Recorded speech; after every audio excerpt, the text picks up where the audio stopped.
down the hammer and pick up the pencil. You're about to listen to the Savvy Radio Show. Learn from real-life real estate investors, experience revealed with the Savvy Landlord as your host. Today we're going to talk about money and marriage. Ooh, two subjects that no one wants to talk about. And we're going to talk about those subjects today. Cool with that? How many people are married? Is anybody not married? Okay. We got one guy and three girls. You got some options, homie. You looking for somebody? Okay. I don't know. I read in our, you shouldn't subscribe to this magazine, but I subscribe to this magazine to just be something wrong with me. Money magazine. It's just the propaganda of put your money in the stock market so someone else can make money. Yep. But I do get this because it's cheap. It's $1 a month. And I read this. I get the money magazine. I see what's going on, see where the lies are coming from. And I also look at where the market's going, because when they start putting real estate on the money magazine, we got a problem. And anyway, I'm reading this article about money and marriage, and I was like, wow, nobody talks about this, so we're going to talk about it. Well, does anybody, I guess no one's going to say anything because they'll be all nervous, but has anybody had the conversation before they were married about money? You did? Yeah. Can you tell us how it went? I told my wife I was rich. Yeah. After we got married, she asked me where my money was. So my name That's is good. I don't know where this is going, but I'm going to struggle today. You're not going to come back, I told y'all. It's usually popping in here, but they ain't working. I just felt led to put this subject on. I think a lot of people struggle. Everybody read Rich Dad Poor Dad, right? Yeah. Right. Well, the biggest thing that I read out of there, I mentor and coach a lot of people. And so I noticed that there's a disconnect between husband and wife about money and about what you're doing. Your goal is to be rich, wealthy, right? You wouldn't sit in a hot room if you didn't want to be rich, right? We all want to be wealthy in some form or fashion. Now, our spouse probably wants to be wealthy as well, right? We want to be wealthy. But we're afraid to talk to them about that. Or I noticed that when I've coached some people in the last couple of years, that the wife is not down with what the husband's doing. Like, he's like all in. I'm going to buy this course at $10,000. I'm going to go buy this house, and we're broke and we have no savings. And, I think that there needs to be a communication between those two. And that's what we're going to talk about today. And I think that when I read this article, I was like, I don't know if you know my background, but I was married once, and then I eloped, and then I got divorced, right? Which is probably what everyone else does now. That's the right sequence. It's kind of the sequence of it. And I'm not glorifying that. I'm really bummed about that. You have to have that starter marriage to get that out of the way. Yeah. And I just married this girl because she was a Christian. She liked punk rock music. That's on tape. Yeah. I'm serious. I just became a Christian a couple years before. That's what I wanted to do. And this girl liked punk rock, and I like punk rock, and she's a Christian. Dude, let's have sex. That was my whole mentality. Man, after I read this article, I did it all wrong. And so that's why I did this podcast, is like, you should a lot of things. So number 2, we're going to get into that, but I think you need to be upfront. It says, number 1, it says, bear all your assets and debts. Okay? This gal that I married, her parents were very wealthy. I was very broke, poor, no money, going nowhere. I knew I was going to be rich. But no one else knew that, but just me. So I didn't have any assets, so I skipped number 1, bare assets. But the number 2 that's really affected me is that family history, okay? And so my wife that I have now, who is off the chain, a blessing, more than I would ever imagine, I noticed some things about money that were very interesting. One is that her mom had a separate account from her dad. And her dad had a separate account. And, I was like, is that right or is that wrong? Is that right or is that wrong? Depends. Yeah. Depends on the Depends. Okay, this is good. Let's get this good debate going, because I'm up here sweating balls up here. So I need a little help. Depends. Big dog. You gonna say something? Yeah, it depends. Different strokes for different folks. Some things work for others. Depending on their past. Awesome. It could affect their present and their future. on how they decide how they're gonna Okay. maintain their relationship. What's your name? Eric. Eric, awesome answer. At first, I was judging, right? I thought they were trying to hide something. Does anybody else think that way? No one else thought that way? I'm not a millennial. I'm not a millennial. If you're a millennial, I can understand you think that way. But I just thought that you were like, if she had an account, he had an account, he's got G's in there, she's got $2 in there, something ain't right. I mean, that's just, like, again, I'm uneducated, so don't beat me up. But I never heard it explained like that. Eric did a good Maybe job. a trust issue also, and then maybe also a prenuptial. Well, some people have prenuptials because, this guy made it. Yeah, prenuptial was a big thing for me too. Okay, so before I was married, I had houses. I can't remember how many I had. I think I don't know. I lost a bunch of houses during that divorce. And then when I met my wife, we're going on like 13 years now. I had like 5 at the time. And so prenuptial thing was interesting. But now I remember my first marriage situation was drama, right? She was just a Christian. She was like punk rock. Well, when punk rock changed, it's into electronic music. We got divorced. No, I'm just things just changed. Like, I don't listen to punk rock no more. But back then, what my first inclination was, that's wrong. And so now my wife, who's extremely educated, way more than I am, well, that's not wrong. That's how she saw it. Right? Anybody else want to comment on that? Is it okay to have 2 separate accounts? Independent. Yeah, independent. Yeah, it was a trust issue. My wife and I, we do everything together now. One account, one everything, right? When we first got married, it was separate everything. We tried that for about 2 years. I like that. And it didn't work well for us. It was more of I felt like she didn't trust me and I didn't trust her, and we had to work our way through it. I wouldn't recommend that for anybody, but I know that it works for some people, so that's why I said it depends. Okay. I believe kind of the opposite. Interesting. Sorry. No, it's good. Keep going. We combined everything, but I'm a bit of a control freak. So, yeah. That's Matt Vile. She started kind of hiding stuff, opened her own account. By the time I realized it was my fault because she was like, man, you're trying to be my daddy, trying to control me, give me an allowance. So she needed that independence, that security to, feel better. You still married this woman? I am. 21 years. No, that's cool. I mean, I think because money was there's things. My first wife. It's sad to say it like that. This is my first relationship. She would do things I didn't know that were financially. I'm an anal person like Matt. So I want to know everything that goes down, right? But certain things, like she pawned an item one time, and that really affected me. That broke all trust in my mind, right? And so when I was going into this relationship, I didn't want this confusion of 2 separate accounts. Now, I'm telling you, when you hear how I do it now, it just blows your mind how I did my money now with my wife. But we'll get into mine in a minute. You got a comment, dear? We have basically 3 accounts if you don't count our business accounts. But we have a joint account, and we each have our own personal accounts. Well, why do you have personal accounts? Why do we have 2 personal separate accounts? Why not one big account?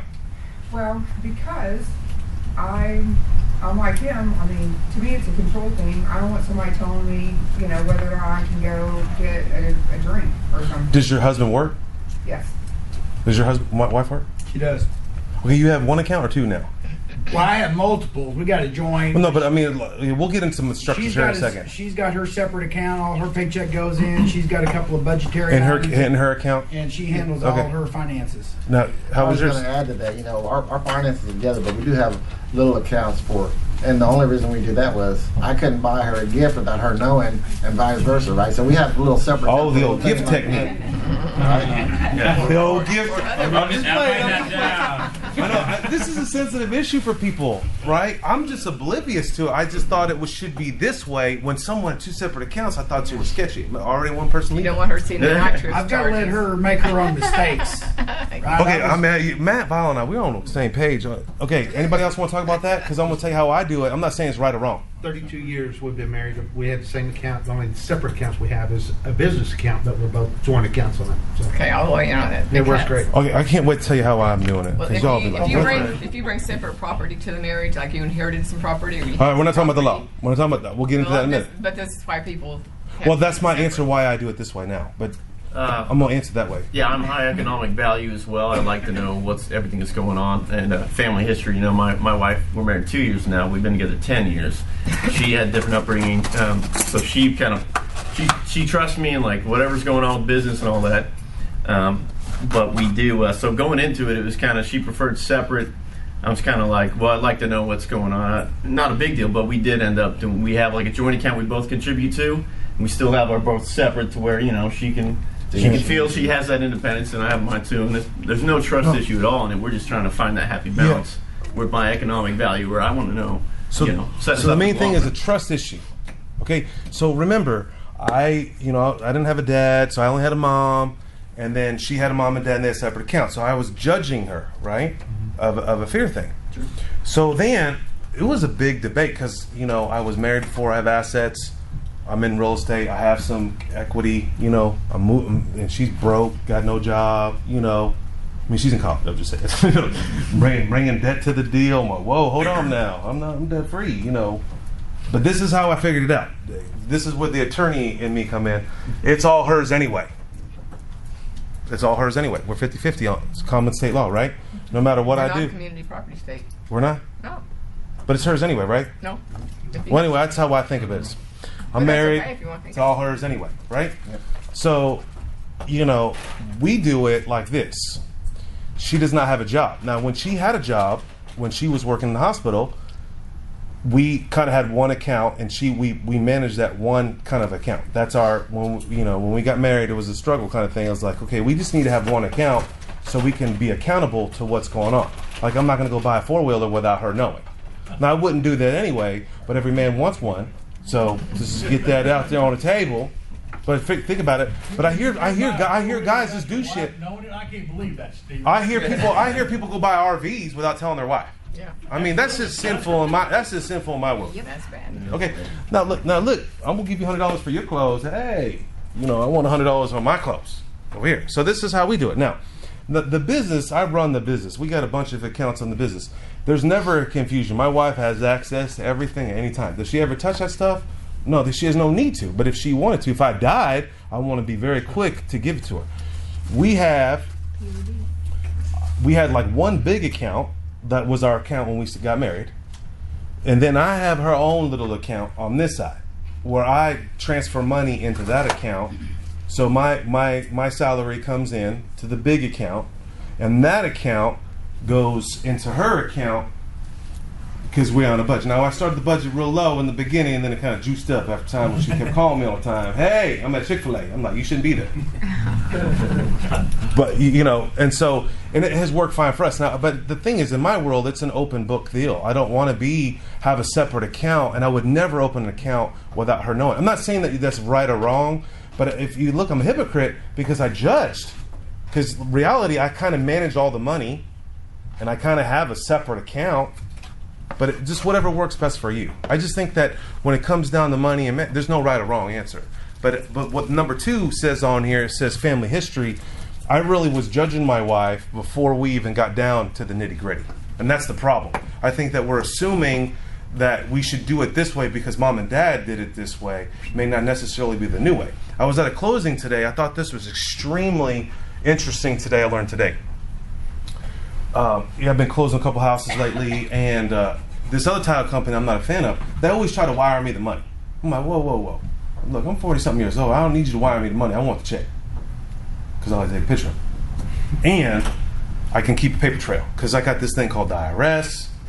I got these CPAs. I'm on my back all the time. So, you see what I'm saying? Like, I don't know. Like, have you ever had a conversation where money just got into an account and you can't remember where it came from? I'm like, wow, this is awesome. Jesus came back. But I'm just saying, that's how it feels like. But this is society. This is what millennials are doing. She said to me today, millennials are wiring earnest money to title companies. And, I was like, man, Some require it. Some required, I guess. I got a closing today. They wouldn't let me bring a cashier's check. I had to wire them the funds. Wow. This morning. I'm not saying that's right or wrong, but yeah, I mean it is, and the generation. So I'm curious to see how people run their money later.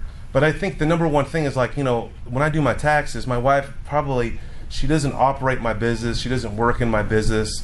I'm not opposed to that or for that. But I'm very clear, hey, we're $3 million in debt.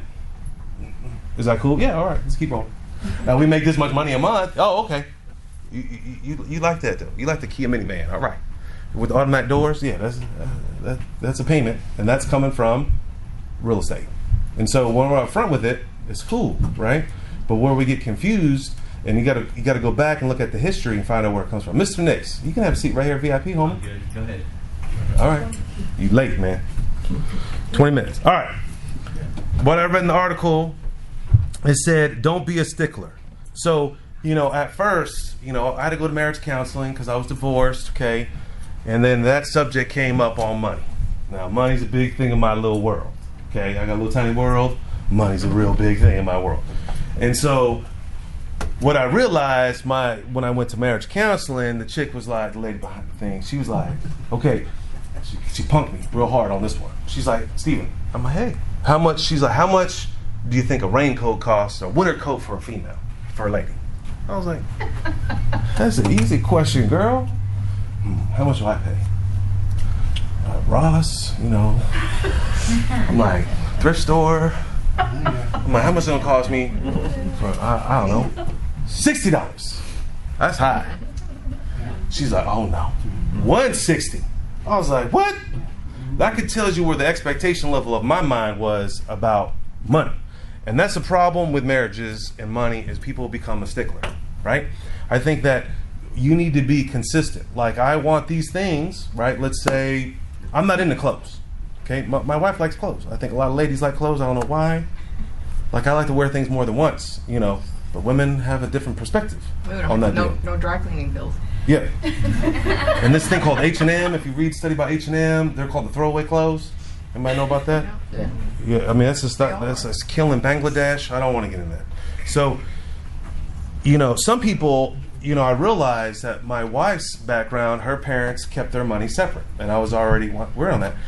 And then I realized, and so what I had to do is not be a stickler.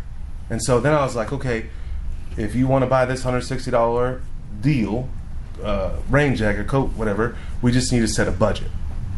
And then you can't scrutinize that budget. And I think a lot of marriages, it's like, I'm trying to give you real life examples. Anybody else have an example like that? So like, my wife wanted to, this is a good, man, I hope she don't listen to this deal, man. So my wife wants to be a triathlon. Now, have you ever looked into the triathlon bike? Anybody know what that is? It's something wrong. For a damn 10 speed. Yeah, 10 speed. I'm all in now. My wife's in. So I was like, okay, if my wife gets a bike, I'm gonna get a bike too. And that's just how we work it at the house. If I want this, my wife wanted a new minivan, and she's like, I'd rather have a pool. We went and got the pool because the pool was cheaper. It was only $6,000 versus a $40,000 Honda. I mean, I'm serious. It's a true story. We're driving down, I'm like, Sinead, we got to get a new van. This thing's falling apart. She wanted the thing. I was like, okay. I called Honda. I'm beating them up on the phone. I'm like, dude, I'm coming down there. I don't want to talk to you. I just want to sign a paper. I got this Kia. Boom, boom, boom. How much you going to give me? 10 G's? Okay. I'm coming down there. I'm not playing. 7:30. My wife has no idea what's going on. That's cool. She trusts me on it because I can negotiate. And I was like, okay. So I'm like, hey, Sinead, we got to jump in the car. We're getting pick up a new minivan. You want it white, right? Yep, white. We go down there and she's like, Steven, we drive by country leisure pools. We live in it. She's like, I'd rather have a pool. I said, amen. We gonna have a pool. I slid over to the side. Man, now this pool's more work than I thought. Pissed about the pool. But I slid over. Pool and the van's gonna break. And then you're gonna have it don't to matter. She dealt with the ghetto-ness. She got mad at me because I bought this in California. I had a long story. You don't want to hear the stupid story, man. But I found this Kia minivan in California for 14 G's. But it didn't have the power doors. My wife was kind of juiced on that. She's like, I don't care what you buy. We'll buy a Kia. Well, here we gonna buy. It's got to have power. So I flew my homie out there, drove it back. And I was like, does it got power doors? No. And I already bought it. I already paid through it on PayPal. So I was like, oh. So my wife had to suffer for like 2, I don't know. And then we got the pool. And then I think we went 1 or 2 summers on the pool. And now we got a brand new Kia, pimping. So I'm into the Kia thing. Anyway, so don't be a stickler. And here's the thing that I always try to be up. I'm always trying to be upfront. I try to give it to, hey, like she has her friend over last night. I was like, all these women are at the crib. I was kind of, I go crawl in my little hole. Now don't be mad that I'm gonna come over here and we're gonna hang out with the boys. I think it should be kind of equal, right? And you got to give and give back. You got to reciprocate. You can't constantly sacrifice on everything and have your wife be suppressed that she don't got a minivan that has the doors that don't open. I mean, we had to work it out. But I'm always clear with my wife on this situation. It's our money. Now, some men I notice, and I'm not trying to beat up on the men, that now we have 160 units.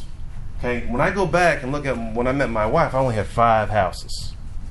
Within a short amount of time, 10, 12 years, we've been married 10 years.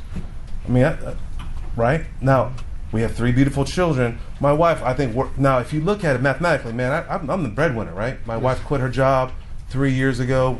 She was making $70,000 before. Yeah, we had a different lifestyle back then. Now, we have the frugal lifestyle even to today.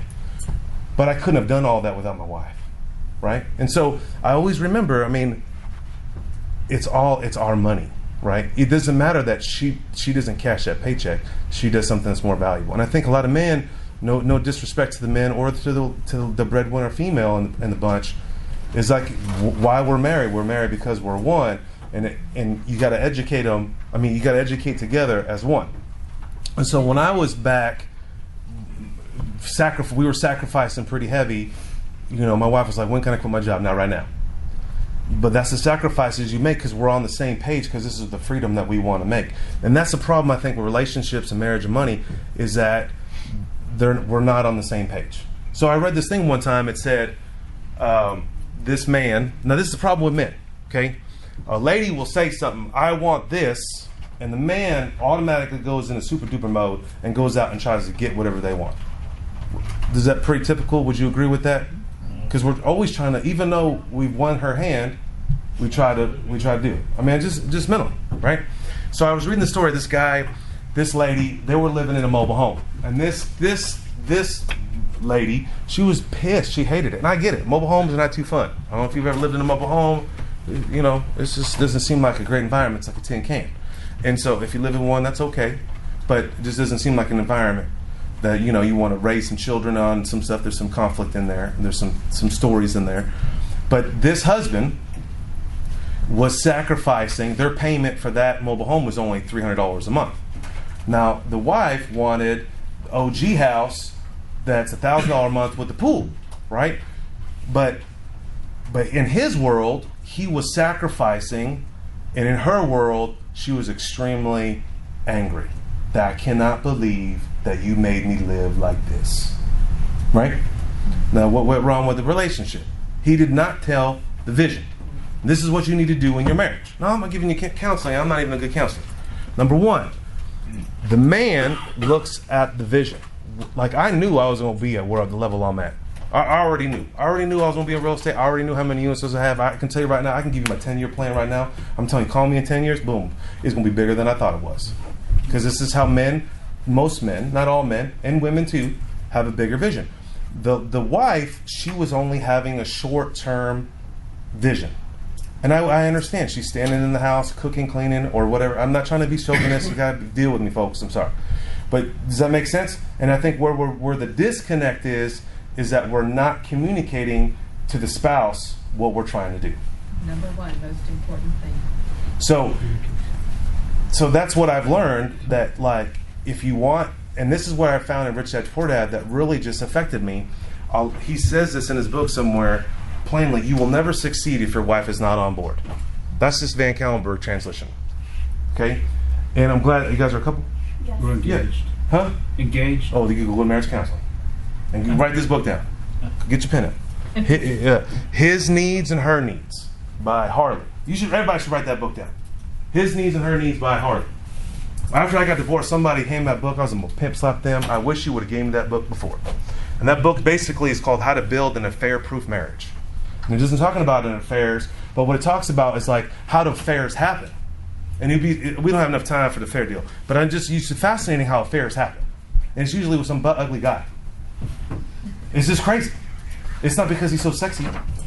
You know, it's because the man's not doing his job by fulfilling the needs that she needs, and it usually boils down to spending time and talking to her. That's what it boils down to. Just read that book, it'll change your life. You'll thank me, you'll email me, you'll call me. Okay. So, the thing is, it says you will not be wealthy if your wife is not on board. Okay? Now, I remember the first time my wife and I, we rolled out to a rental property when someone jacked me up on a rental property, and it was drug failure, the door was broken in, someone tried to break in. That was the last time my wife came back to a crib. Thank God. Right? But my wife doesn't know how many units we have. I'm up front with it. You just heard how many I have. I'm not trying to hide nothing. You can figure me out anyway, right? Why? That's why I don't even want to play around. Like, I'm not trying to be cool. It's just, this is what it is. I think you need to, when I had to sit down with my wife and say, this is where we need to go. This is the lifestyle that I want to live. This is the freedom that I want to have. Now, I didn't know what it looked like. I didn't know which house to go to, but that's the thing. It's like, if you have a killjoy wife, that's number 4, or a killjoy husband, you need to pray. Or have me come over. Because I'll educate them. Okay? You really got, now, as men, we just want to go buy the Rich Dad Poor Dad book, read this, call me. That don't work. Okay? You might have a high detailed wife, which I don't have, thank God. But you might need to run the numbers. If we buy this rental property for $50,000 and we pay on it, or not us, a tenant pays on it for 15 years, and it's just simple appreciation. We're going to buy it for, it's worth 80, we're buying it for 50, and a simple appreciation, Oklahoma City on Northwest Side. How much is that house going to be worth, Mr. Nix? 100,000. Come on, man. You know the deal. It's double in Oklahoma City, about 15 years. And then that house will be worth how much a month? 1,000. That's all right. And if we hold on, we make some short-term sacrifices, we're going to make a G a month. How does that sound? Right? That might be the conversation you need to be having with your wife today. Or your husband. We got some ladies in the house. Right? And that's the conversation I want. Now, we want to go to Disney World. Damn right, I want to go to Disney World too. Right? I want a motorcycle too, homie. Right? But it doesn't make sense. It's not lining up to the plan I want to get to. But you're never going to get to the plan if you can't get your partner on the same plan. And you got to do in your mind whatever it takes to get them on the plan. I'm coming out with a podcast this week sometime about how to pay your children to read. That's a new plan. We got to get them on the plan. You got to get your husband or wife on the plan. Now, my wife got me on the health plan. I'm not on, dude, I was cheeseburgers in paradise. That was my deal. That was my theme song. I'm sad that they closed that joint down. I was there. You know what I'm talking about? Yeah, paradise. It was. But now I'm on the healthy plan. My super athlete wife, man, I'm glad that I had to get on her plan, right? And that her plan changed my life. Now, I'm telling you, my wife's like, yeah, I'm on the VanCauwenbergh, the Stephen plan. Believe me, she don't work every day. Now, she does work, but you see the lifestyle plan? You've got to paint that picture for them. You got to figure out, the first thing you need to do is figure out your team. Okay? Number 5. Yeah, you highlight number 5. You got to have a team. You got to look at your wife or husband as a team. Okay? They're, you know, when she goes and buys a purse for X amount of money, that's okay. That's for the team. You got to look at it as a team play. Now, everybody on the team has what? A different personality, or they have a different position. And you got to figure out what that position is. What's your position on the team? Now, my wife doesn't bird dog for me. She tried in the beginning. I tried to go get your real estate license. Look, we can buy a property. You can, we had this whole plan going. I said, I'll pay for you to go to school. And my wife had no desire to be in real estate. But that's okay. Now she tells her friends and stuff, and I don't think my wife has ever brought us a deal to the table. Does that make it any better or worse? No. But the number one thing my wife does is say, Stephen, you can do it. She encourages me every day. It's worth it. I don't want to get off on thing on you. Okay. So, and one thing I learned is that, you can't attack each other. So, man, I'm trying to give you some real life applicable. If you spending money on going to this resort, is that giving you, are you hitting their goals that you want to do? Now, that's it. I can debate you all day. That could give you rest. That could bring positive things to that person. But if your wife or your husband brings up the Fiji trip, right, you shouldn't attack her or him. Okay? If your husband wants to get a new motorcycle, you shouldn't attack him. Okay? You need to bring on the perspective. Why are we doing this? Are we reaching the goals that we want? If she wants a motorcycle, by all means, if my wife wanted a carbon fiber bike, I mean, seriously, we talked about that earlier. I mean, I don't even, you lay on the front of the bike, that don't make no sense. Now, did we buy a carbon fiber bike? No. Guess what we did buy? Somebody told me this is a true story. Huh? A used one? Yep. We try to spend too much time on Craigslist and all. I literally try to find because she's small, she's got to have a 52 centimeter somebody. I'm like, these bikes, never mind. So, by random, when you are law of attraction, when you're immersed in something, you're talking to people about it. This is what this group is. Before we leave, you need to talk to people about money and about buying houses. I talked to my welder, the dude that welded the cross out there.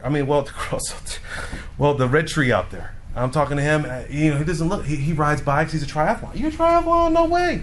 I don't even know what kind of bike you buy. Go to this place, Pro Bike. Okay, so one day I'm driving over there. Boom, I bought 2 bikes right in there, used. It was the greatest experience. This is the best bike store I've ever been to. They take in trade-ins, and I got my wife a $300 bike that's probably worth $700. It was a trade-in, and here we are, right? Now, what did I do for her? I fulfilled an area. I wasn't like, no. My first inclination was like, hell no, $2,000. I can buy a crib for $2,000. When I see a Hummer roll by, that's 60 G's. I'm like, ooh, that's 2 rental properties. That's one that brings me $1,000. That's how I think. But for $2,000, it better change the world. Like, you better put the 3 kids on the back. Like, we need to save some gas money. Like, of course, our school is a little bit further than, so you got to create a team. Okay, now, the financial priorities. This is what you need to do here. Anybody have any comments on the team thing? Do you have that culture in your home?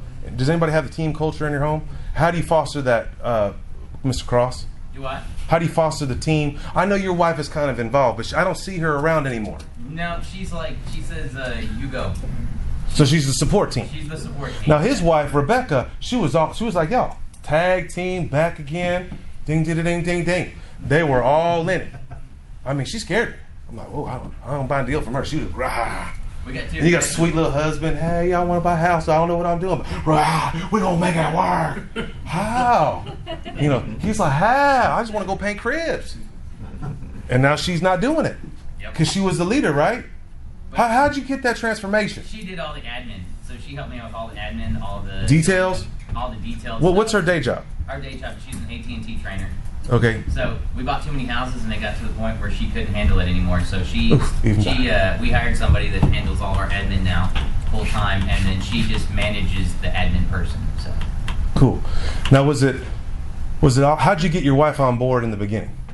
I took her to a Rich Dad conference, and she looked and said, "We can do this." Yeah. And the $50,000 mentorship didn't work out. It never does. And so we went to one of the other groups, and we found a local mentor, and we started there. Okay, someone else raise their hand on the team part, or we come to you, Mr. England. Yeah. My wife, she's a lot like yours. She doesn't, she's bought in, but she doesn't want to be involved. In the mix. But she's, as far as like team roles, she's kind of like team counselor and team consultant. I need her. Well, like when I need to vent or something's wrong, obviously she's. Did she help you pick colors and stuff at your house? No. Well, yeah. At our house, that's all her. But on the other stuff, all that, yeah. She'll help if I ask her, but I'll come in, and when things get complicated or there's a problem, I'll come in and we'll talk about it. And she comes in like a consultant, like drops like nuggets of insight and wisdom, and because she's not helps me bring in another perspective, and it's like that's it. Like an outside,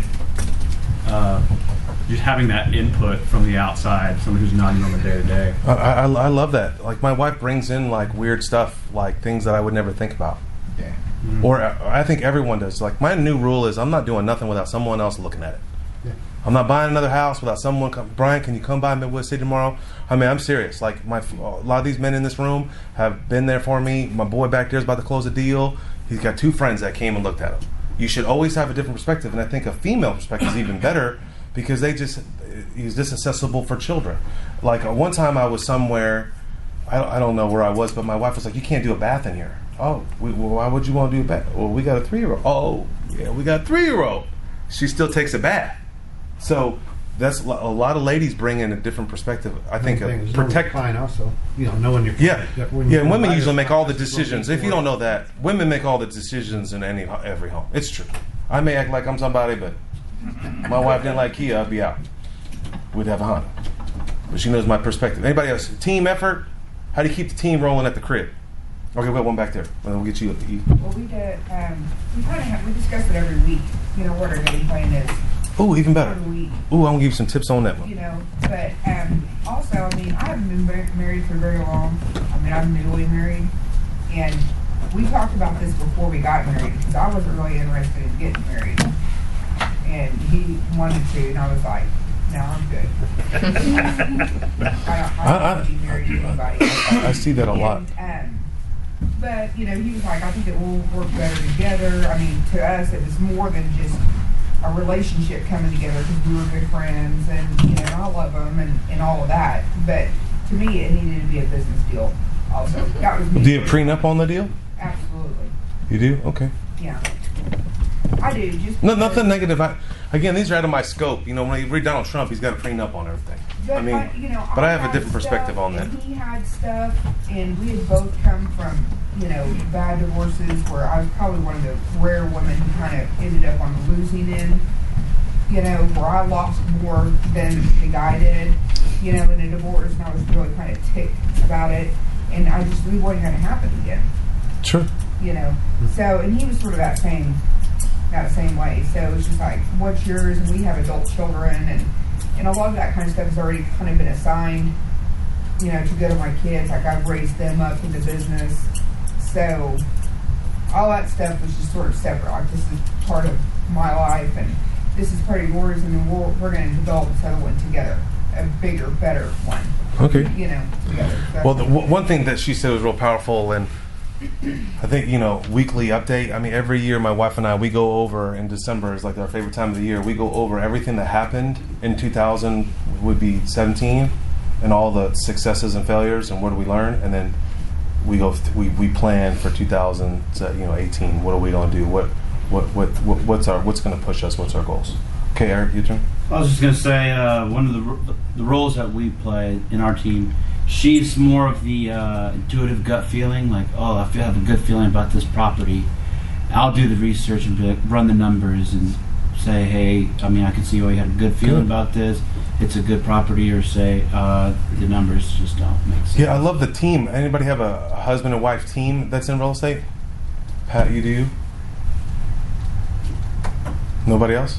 My wife has her license, so she'll eventually get into it. So you have access to MLS and stuff now? Well, I'm a broker too, so she's under me. But yeah, the plan is for her to be more involved once we kind of get rock and roll a little bit more, where she'll be able to quit. So yeah. Well, that was a rule of thumb every mentor told me. He's like, oh, you got to get your wife under there so you don't have to disclose everything, but she has to disclose everything. And I don't know. My wife never really. I don't really see an advantage of that per se. For husband and wife team, one has a thing, but you both have licenses, so it's we have to disclose everything.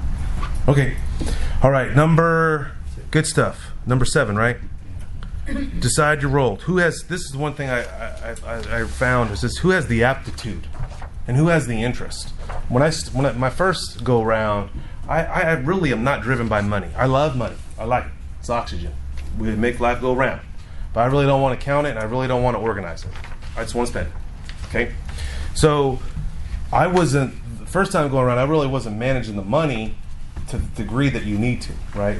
We're really working on budgets, and the other person wasn't really strong in that area, and we crashed and burned real bad in that area. And so you've got to find interests. Who has the aptitude? That's the most important. Who has the capacity? And then who has the interest? Okay? Now, I do all the finances now. Because I failed in that area, $30,000 in debt when I was divorced. I was like, oh, we ain't having that problem ever again. And so, of course, I'm real educated now about it. Now, I mean, my wife probably wouldn't even know what a financial statement was. I mean, but is that wrong or bad? No, she just has an interest in that. But I mean, do I really have a keen scene, on medical stuff? I don't know when my kid's sick or not. I'm like, get up, buddy. I don't know. She knows something's wrong with them. So you just have to know what their interest and what their time commitment is too. You got to think of that too. All right, I try to do it as quick and fast and as to the point. I don't want to be talking about what we're going to be doing. And so you consider those things: aptitude, interest, and commitment. And then one thing that I definitely need to decide just role thing is extremely powerful. And if you're not doing this, you need to be doing this ASAP. In the role, who has the W-2? Okay, I'm telling you, we lived large when my wife had a W-2 because we could shelter a lot of money or get a lot of money back against the W-2 taxes. Okay, now when you're both self-employed, or like in this case, my wife has no job and I'm self-employed, it's a different dynamic, right? So we have to adjust. But when my wife got her degrees and went to medical deal and did all this jazz, and anyway, she worked I think 5 years before she quit. We had a plan against that W-2, and it was great in the beginning because we had a lot of profit on a lot of expense. Not the profit. We had a lot of expenses on the real estate side that we can leverage against the W-2 side. So you got to understand. That's what is your role in that situation. If your wife or husband is doing the W-2, it may not necessarily be smart to quit tomorrow and go all in. You may want to work on those sides. And I think if you knew that going in, like, hey, you may need to work. Now, my goal, because I get to live my dream every day in this arena, but my wife's dream was to be the very best radiation therapist in the world. Okay, well, that's fine. But we just need to know whose role and what we're doing. I get to live my dream. I hope and pray that we get to live your dream to the fullest. Now, when my wife was talking about moving, I was like, wait a minute. No, moving for a job, whoa. But, was I willing to move? That's when I was pushing myself. Hey, how can I self-manage? Not manage on not be around to manage property. And it just pushed me to another arena because I wanted my wife to fulfill her dream. Within reason. All right? Who's the risk taker and who is reverse? And so when you're in real estate, you need to ask yourself quickly, is your wife a risk taker or she's not? She's a risk taker. She's a risk taker? Yeah, okay. I feel like I kind of just jump in before I really think about stuff, and Eric is, wait, hold up. Yeah, well, she was, and you were the detail guy. Yeah. Yeah, that's a great combination. Well, my wife and I went out, no one in the VanCauwenbergh, my little boy is now, he's a detail guy. No, Daddy, you said this. We can't move the car unless I get a seatbelt on. I'm like, boy, get your seatbelt on. We're not even left the driveway. We can't even turn the car off with a seatbelt on. So, my wife is a high eye. Hey. I'm like, no, let's make money. So, find out who's a risk taker. And I think in the beginning, my wife, was a little reserved because her dad is extremely conservative to the degree where you should just stab yourself. Like, don't even go outside. Like, what's the point? You're going to get hit anyway. You might as well. Just die now. But, over time, when you have a relationship with your spouse or significant other, or whoever you are, whatever you do, I think those mechanisms will change over time. So don't listen to this and think that your wife's never going to change, your husband's never change.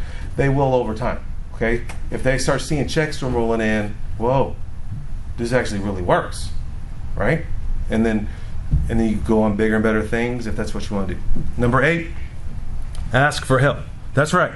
I asked an older couple. I really did not know. I was kind of hurt about my wife saying, hey, my mom and dad have separate accounts. That's how we're going to do it. I said, wait a minute, hold on. I don't know about all that jazz. But I didn't know, and I had to seek counsel. And what are people doing? Eric's plan sounds like a good plan. Seems like everybody has an equal plan. Now, this guy's 32 years, never changed a bank account. I had one bank account. It worked for him. I just think that we need to take these old beliefs off of us. And that's what I was telling you about this whole wiring money. I don't wire money anywhere. But because I'm old school. But these old beliefs that we have on, now maybe I should be wiring money over there. Why do I need to go over to get the cashier's check? Maybe speed this deal up. How much time am I wasting waiting in line to get a cashier's check the chick's going to try to charge me for? Now I got to punk her and say, look, you know how many transactions we do here? Oh, I'm sorry, Mr. VanCauwenbergh. Yeah. Okay. Right? I could have stopped that whole drama conversation with a click of a button. Right? So, learn from other people. What works? Now I know the millennials, just wire your earnest money. We cool. I'll sell you the crib. Just wire it over here. Hey, let me give you my bank account number. Wire it here. If you wire money everywhere, wire it to me. But you should definitely ask successful people how they're doing it. That may not necessarily be all that you need to know, but at least it'll give you some perspective. But the thing is, I think with society these days, because we got Google, we're not willing to get to real with people and say, hey, I really need help in this area. Could you help me? Number 9, don't be a prisoner of the past. I mean, it's sad. I don't even want to bring up I was divorced, but hey, this is what it is, right? You can Google me up, you can find me, go on OCN, you can be weird and do it, whatever. It's not going to change who I am. This is who I am. But we tend to, you did it this way, don't be you got to move forward, right? My wife just wrecked the freaking side of the car, hitting the garage. Man, what's so cool? I talked to another high. He's like, yep. I was with his father and son. I was coaching them, and the dad started laughing. Like, I ain't laughing. Dad started laughing, and he goes to his boy, and he goes, how many times has your mom hit the mailbox?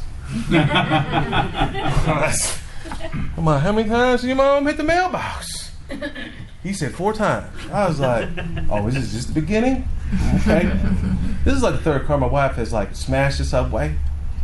Because my wife doesn't pay attention. Is she a bad person? No, but I know I got to come up with another 4G somewhere. Or buy a bulletproof car. What's your insurance level? I forgot to call my insurance because I already got that claim on there from the subway 18 months ago. It's just like, hey, are you in a wreck? No, my wife, smashed the whole side of the car. The door barely opens now. Oh, what happened? My wife, that's a conversation I don't want to have with somebody. But I realize that's the past, right? We just have to make it maybe a bigger garage. Move forward. Don't. I can't hold it against her. I realize from that dad, that's just who my wife is. Would I still married my wife and should we gonna bang up a car every 18 months? Probably. Probably. Yes, the answer is yes. Yes. Come on, man. No one this ain't videotape. Don't be edgy. It's on record. I'm gonna make sure my wife does not read this. She's every once in a while, she hasn't listened to any of them. I got 330 podcasts. That's the one she listens to. Pick that. No, she's been lately. Oh, I heard that one you did on motivation or something. I was like, what? You got a phone? So, and here's the thing. These are all good points. This is probably the most unique Landlord Lunch that will never be replaced again. We'll never do this counseling session 101. But the one thing I realized, you need to go do it now. And I know there's something inside of your heart that you're struggling with your wife or your husband about. You need to come up with it and get it clean and just move on. And it's not clean like you're hiding something. Just say, hey, man, I'm struggling with this deal. I'm struggling why do we have to have this like this? One thing that really affected me about when I first got married, that I was like, oh, this dude, her dad. Her dad was all about mutual funds. I'm like, dude, you lost it. Don't, But I bowed down because, I was kind of excited about this marriage deal. And I started putting money in a Roth IRA, which is dumb, but I won't get into that. But, you gotta do something now. I don't know why I said that, but the point is, you do anything for love, right? But if you love your wife enough or your husband enough, you need to communicate it and you need to do it now. And just the law of diminishing intent. Take care of it. All right, 8 minutes. Any questions? Any comments? Comment. Please. There is a book called The 5 Love Languages by Gary Smalley. Part of the problem I had in my past relationship, he thought he was doing things for me, but they weren't reaching my needs. I thought I was doing for him. They weren't reaching his needs because we did not know each other's needs. So doing good and buying a car and buying a pool isn't always the answer. You've got to know what they need. Yep. The 5 Love Languages, great book. You know, find out if you love. Well, my wife's a time person or whatever it's called. Mine's acts of service or gifts. Yeah. So you want to talk about love language? It's like gifts, service, do things. That ain't for my wife. Hanging out at the couch, that's her love language. I'm like, come on, man, we can't make money sitting on a couch. Yes. I think that circumstances, age, and different things like that have a bearing on it too. When you're young and you're first married, you're starting out, I think that it's easier to have joint accounts and do things and grow, have your family together. And I think circumstances also, your past experiences, your parents, I think that all those accumulate the way that you can have, different people are going to wind up with different things that they want to do because of just So what you're saying is like maybe in the beginning you're doing it one way and then over time you adjusted it? Well, I think like you got to separate. All of a sudden we got one just count for 32 starting out. years and homie comes home and For say, hey, real. we're separating accounts now? Well, I think for real young people, it's probably easier to immediately just put everything in a joint account and go because they have no past experiences they have. But I think that after they've lived a while and they've divorced and maybe you have kids, maybe you want to leave an inheritance, this and that, you have different assets, I can see where it would be easier at that time to kind of possibly go separate. But I think that there's just a lot of things that you bring to the table. Yeah, I don't think it's right or wrong. I think it's cool. I think you should be. All successful marriages are based on what? It's not sex. It ain't money. It's communication. Hey, I don't like the way this is my goal. This is my dream. There's once another story I read where dude was like, we're saving up for this RV. They saved up $400,000 for the RV, and he wanted to go fishing all day, and she wanted to travel the world. Well, he just wanted to live in a little RV, right? So you got to have that on the same plan. My wife and I, we're on the same plan. This is why we're doing these things. These things are getting to us to do this stuff. Like one of her goals and dreams is to run a marathon in every state. Okay, let me do the math. That's going to take 10 years to do that. Like, just real fast. It's 10 years, huh? And you go with her to everyone. I do. And you look at a house at every one, and then it's a business trip. Well, let's not. Not necessarily, because CPA. I know that tax law, actually. Just run with her. I don't want to get into that tax code. There is a tax code specifically on that. You cannot write off if you're looking for property. You have to own an asset in that market. You can't come back with brochures. I'm just letting you know. They've never called on it. There's real tax code on that. I know that tax code. I have property outside of Oklahoma.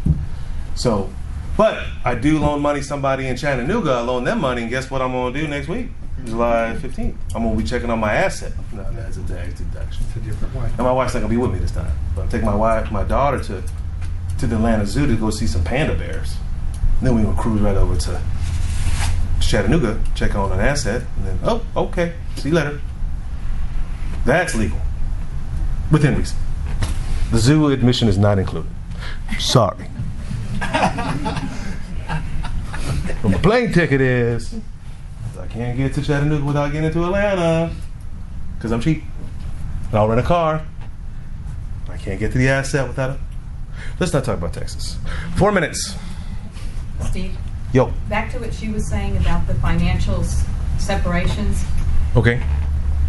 For a woman, especially if she's a homemaker and is totally dependent on your income or the man's income, in the event something happens, that has set her up with nothing of her own, and he can choose to take it all, or he can choose to be supportive. There is. And there needs to be something. There is some corrupt men out there. I mean, I don't know, but my wife is extremely, self-resilient. And so I made sure, her dad made sure that she's self-resilient. She already has several degrees. She can do whatever that she wants to do. Now, I'm assuming 30 years from now, that may be a difficult thing, right? Not in the workforce. But I'm renewing my life insurance today. If you don't have life insurance, it is a tax deduction. You should do it. You should have life insurance on the breadwinner for sure. And if you want to be a baller with banks, they're going to ask you that question. Do you have life insurance? Yes, just in case I die, it will cover my debts. And you put that on your financial statement. I pay $50, $60 a year for $1.5 million. Now that was 10 years ago and it's running out. I just got a quote for $2 million. It was $100 a month. But if I did die, sell all this deal and party like a rock star. I mean, go and get married. Like, I ain't gonna be mad. I mean, I'm serious. Like, life is too short. When you get older, the more I get crazier. I mean, like, but my job is to take care of. I am the breadwinner, and I'm not assuming my wife's going to try to manage so many units. And as soon as I die, there'll be a lot of charlatans that's showing up everywhere. Okay, but you should get a life insurance policy as cheap as $60 a month. I don't know if you need 1.5 million. That's how much debt I was 10 years ago. That debt has doubled. But I know from $2 million, she should be cool with that. She can keep a couple of the assets. She'll call Mr. England. I see you call him all the time. Mr. England, what should I do? I given her a list of Mr. Nix is on there. Mr. Hunt's on there. Keith's on there. I gave her a list of men to call. If I died, these are the things that you need to ask these guys. Now, if they all tell the truth, boil it down. I got a whole. I'm crazy. I got this written down. If this happens, I want you to do this. You call this pastor. You give everything you can to Life Church. You do this. You do that, and then you call these men and see what we should do. What assets you should keep.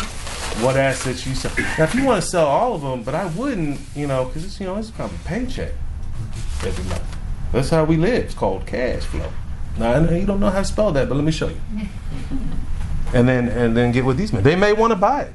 Hey, we could do an owner finance with you, no problem. We'll do a wraparound mortgage. Mr. Nix knows how to do those really well. Hey, we just want to get paid, put a lien on the property. We just want cash flow. We don't want to own nothing. We just want money in the bank. That's all we want. So, gotta have a plan, okay? It's 1 o'clock on the dot. Any other questions? What's the subject for next month? Am I going to be here? Let me see if I'm going to be here. Yes, sir.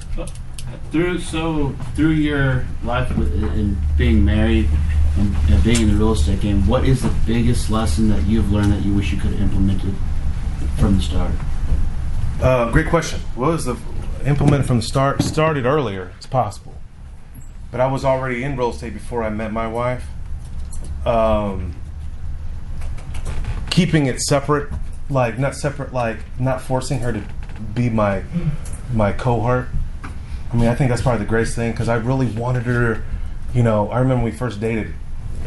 I'm gonna go click rent, and I'm gonna pull it up. 1424 Maple Drive. Hey, homie. It's the first of the month. Thought I was cool. I'm glad, and my wife was sitting in the truck. What's he doing? I'm getting paid. Stupid, right? But I thought that's what you should do. But I'm glad my wife had big enough ovaries to say, I don't want to be in that deal. I mean, at one time we went and looked at this crack house when they burned me, and my wife was like, I ain't coming back. And not because she was pious or she's down and dirty. She'll get dirty. She had my kids. They cleaned up the lot the other day. They're getting paid. They're here sweating balls out here. We work, right? But I think that was the thing, that I didn't force her to be involved. I remember, Shanae, this is a deal. I need you to research this house out, flank address. And then 3 days later, did you check that out? Oh, I forgot. It's already sold.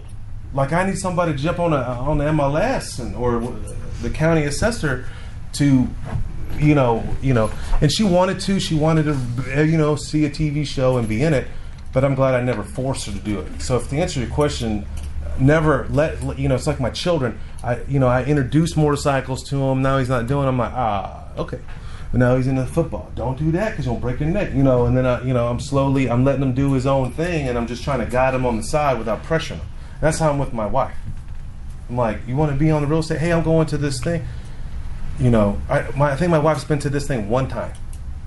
I think I have 330 episodes. I think she's listened to 5. Now she's juiced up. I'm going to interview her, but based on this stuff, because she called me out. If you listen to this podcast, she called me. She's like, "Hey, Steve, I want to answer some questions for you." What you mean? Did you listen to the podcast? Yeah, I want to clarify some stuff. Okay, that's what she said. And she wasn't mean. I mean, she'll punk me if she needs to. She's like, "I liked it. I thought you did a good job." It's based on what I said today, but she has a different perspective. She's a human being.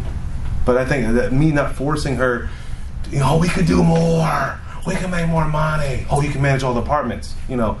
This is not what she's made up to do. Her ministry and gift is to love on people with cancer. Ooh, That's whack. I don't want to see somebody dying. That's her deal.